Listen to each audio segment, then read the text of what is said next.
নমস্কার বন্ধুরা, প্রাণ গার্ডেনিং চ্যানেলের আরেকটা ভিডিওতে সবাইকে স্বাগত জানাই। বন্ধুরা, চন্দ্রমল্লিকার ফার্স্ট পটিং এবং তার টোটাল কেয়ার কী করতে হয় তা আমি তোমাদের আগেই করে দেখিয়েছিলাম।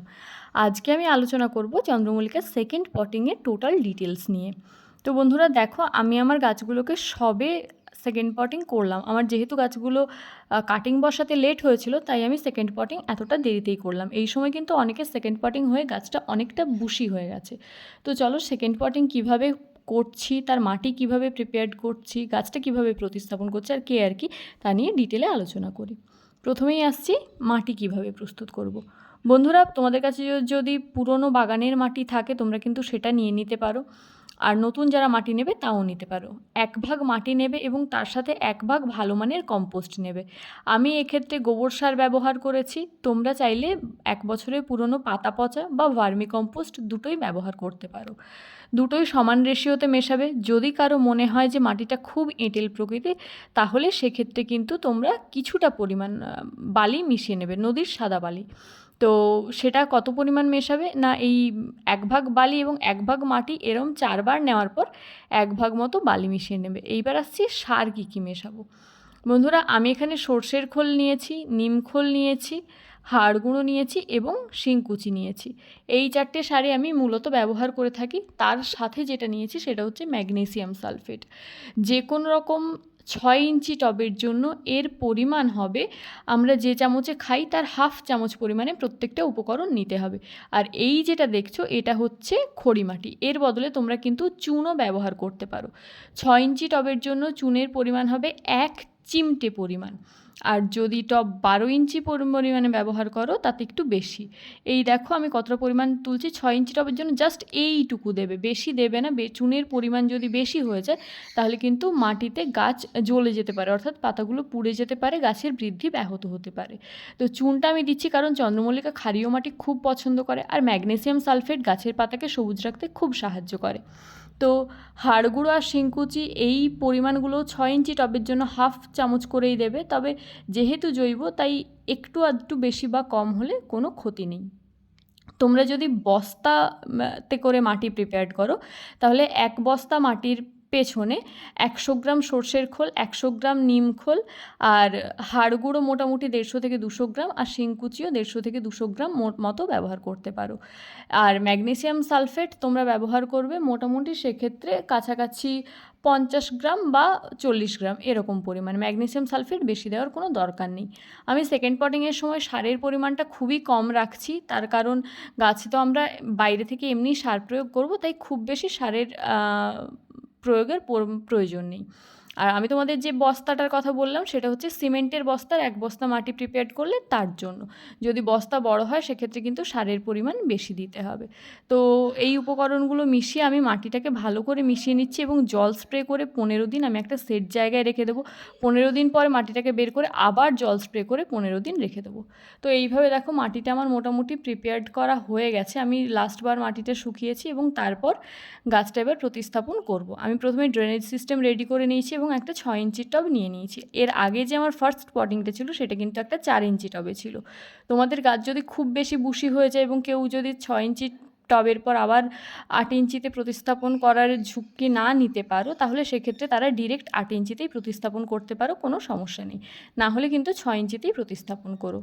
তো এক্ষেত্রে আমি মোটামুটি চন্দ্রমল্লিকার গাছটা দেখো এই পজিশানে নিয়ে নিয়েছি। এবার এটাকে আমি পটিং করব। বন্ধুরা, পটিং করার সময় মনে রাখতে হবে চন্দ্রমল্লিকা কিন্তু আমলিক বৃষ্টির জল একদম পছন্দ করে না, তাই আমরা চেষ্টা করব এর মাটি বা গাছে যেন বৃষ্টির জল সেভাবে না লাগে। যারা পিঞ্চিং করতে চাও, অর্থাৎ সেকেন্ড পটিংয়ের আগে যদি গাছটা পিঞ্চিংয়ের যোগ্য হয়ে যায় তাহলে কিন্তু একদম পিঞ্চিং করেই সেকেন্ড পটিং করতে পারো, কোনো সমস্যা নেই। অথবা সেকেন্ড পটিং করার পরও পিঞ্চিং করতে পারো। আমি গাছটা বের করার জন্য এই দেখো টবের গোড়ার মাটিতে একটু হাত দিয়ে দেবো, দিয়ে উল্টো করে কোনো একটা উঁচু টবে মোটামুটি একটু হালকা করে ঠোকা দিলেই গাছটা কিন্তু বেরিয়ে যাবে। এরকম আমি টবটাকে উল্টো করেছি আর হালকা করে টোকা দিচ্ছি, দিলেই কিন্তু গাছটা বেরিয়ে যাবে। আর এটা তখনই বেরোবে যখন টবের মাটি কিন্তু পুরোপুরি শুকনো থাকবে।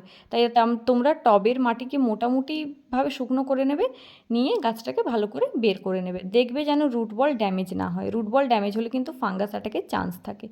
তো আমি নিচে যে ড্রেনেজ করেছিলাম সেই জায়গা থেকে ড্রেনেজের নুড়িগুলো বের করে নেব এবং তারপর গাছটাকে ভালো করে প্রতিস্থাপন করে দেবো। চলো গাছটা প্রতিস্থাপন করি, আর করতে করতে মোটামুটি তোমাদের কিছু ইনফরমেশন দিয়ে রাখি।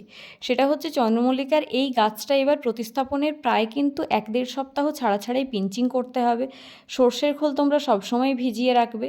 তোমরা অনেকেই কোয়ারিজে থাকতে পারো যে বর্ষাকালে সর্ষের খোল দেওয়া যাবে কি না। তো আমি বলবো যে তোমরা গাছটাকে বৃষ্টির জলে ভিজিও না। বৃষ্টির জলে যদি গাছকে না ভেজাও তাহলে কিন্তু সর্ষের খোল ব্যবহার করা যাবে।